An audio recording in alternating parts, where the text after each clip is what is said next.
GoForThe2.com. We are back. The start of the college football season 2014. It does not get better than this. I'm going to give you my week one predictions starting with Thursday night. South Carolina, Texas A&M. The game takes place in Columbia, South Carolina. 6 o'clock start. It's on the SEC network. Great matchup. When you look at South Carolina, they've won 7 straight home openers. Look, on paper, looks like it should be a very dominating performance for Steve Spurrier and the Gamecocks. But a couple of side notes for the South Carolina defense.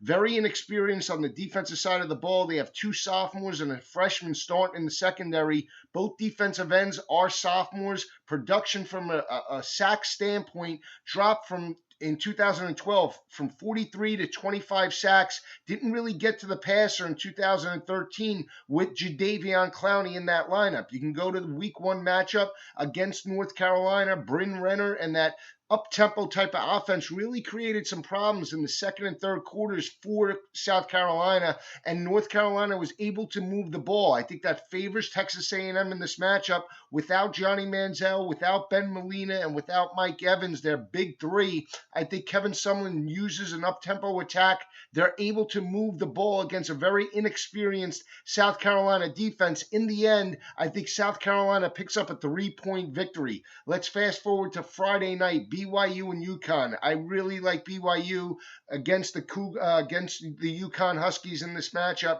I think when you look at it, offensive line averages over 300 pounds. Every guy on that offensive line is almost a senior or a junior. A lot of leadership led by their junior quarterback in Taysom Hill. Very experienced quarterback, can beat you with his arm and his legs. Very underrated quarterback. And when you look at the UConn defense last year, gave up 30 points a game.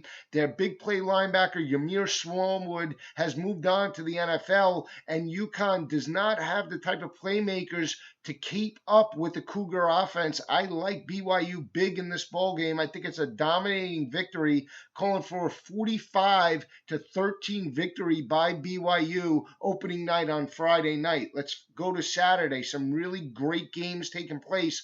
One of those games, I think, is Clemson and Georgia. Very interesting matchup. 2 new quarterbacks in Cole Stout and Hudson Mason. But when you look at this matchup, a lot of offensive talent for the Bulldogs. I'm calling for Georgia to win the national championship, so they need to start fast. I think Todd Gurley, Keith Marshall, and the offensive line are the difference. When you look at Clemson's defense, very opportunistic last year. 33 turnovers, and more impressively, 38 sacks by Vic Beasley in that defensive front. So that's a positive heading into this matchup. I just don't like the inexperience by Cole Stout at the quarterback position, the inexperience at the wide receiver position, losing Sammy Watkins, and I think Georgia's offensive line is the difference.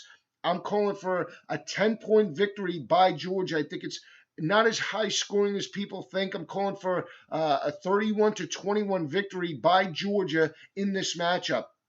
Another game that I'm keeping an eye out on is Bama and West Virginia. I've liked West Virginia since the start of the summer, and there's a few reasons why. When you look at that up-tempo offense by Clint Trickett, by Dana Holgorsen, I think that they can move the ball against the Alabama defense. When you look at Alabama's defense last year, struggled in the Sugar Bowl, lost to Oklahoma and Trevor Knight, you saw some weaknesses by that Alabama secondary. They only have 5 starters back. More importantly, only created 22 sacks as a unit last year, and they were a +2 in turnover margin, but on the road or on a neutral field site, that number was a dramatic turnaround. The Alabama Crimson Tide were a -7.